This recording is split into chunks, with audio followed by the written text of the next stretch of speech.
উত্তর পশ্চিম বঙ্গোপসাগর ও তৎসংলগ্ন উপকূলীয় এলাকায় অবস্থানরত সুস্পষ্ট লঘুচাপটি আরও ঘনীভূত হয়ে মৌসুমী নিম্নচাপে পরিণত হয়েছে। বর্তমানে এটি বাংলাদেশের দক্ষিণ পশ্চিমাঞ্চল, পশ্চিমবঙ্গ উপকূল ও উত্তর পশ্চিম বঙ্গোপসাগরে অবস্থান করছে। সোমবার 17 আগস্ট সন্ধ্যা 6টা থেকে পরবর্তী 120 ঘণ্টা বা 5 দিনের আবহাওয়ার পূর্বাভাসে এই তথ্য জানিয়েছে আবহাওয়া অধিদপ্তর।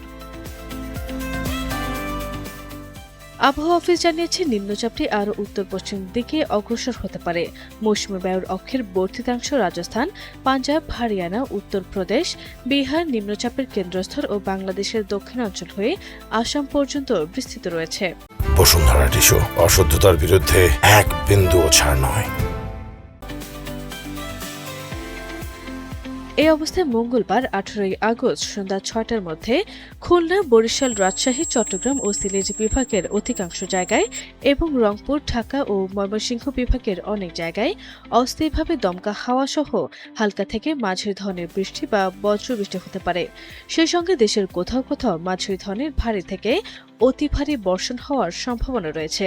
এ সময় সারা দেশে দিনের তাপমাত্রা 1 থেকে 2 ডিগ্রি সেলসিয়াস কমতে পারে এবং রাতের তাপমাত্রা প্রায় অপরিবর্তিত থাকতে পারে।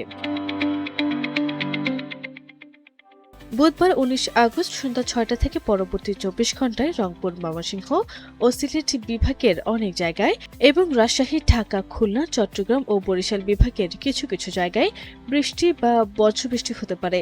সেই সঙ্গে মাঝারি ধরনের ভারী বর্ষণের সম্ভাবনা রয়েছে। এ সময় সারা দেশে দিন ও রাতের তাপমাত্রা সামান্য বাড়তে পারে। বৃহস্পতিবার 20 আগস্ট সন্ধ্যা 6টা থেকে পরবর্তী 24 ঘণ্টায় 8টি বিভাগেরই অনেক জায়গায় অস্থায়ীভাবে দমকা হাওয়া সহ হালকা থেকে মাঝারি ধরনের বৃষ্টি বা বজ্রবৃষ্টি হতে পারে।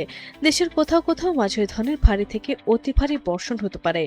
এ সময় সারা দেশে দিনের তাপমাত্রা সামান্য বাড়তে পারে ও রাতের তাপমাত্রা সামান্য কমতে পারে।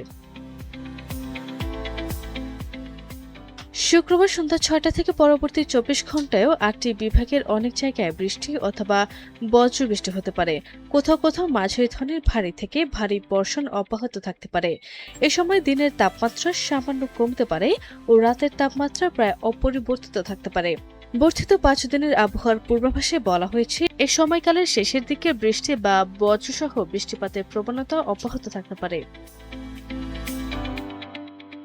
আরবি ইসলাম হিমু, এনটিভি অনলাইন।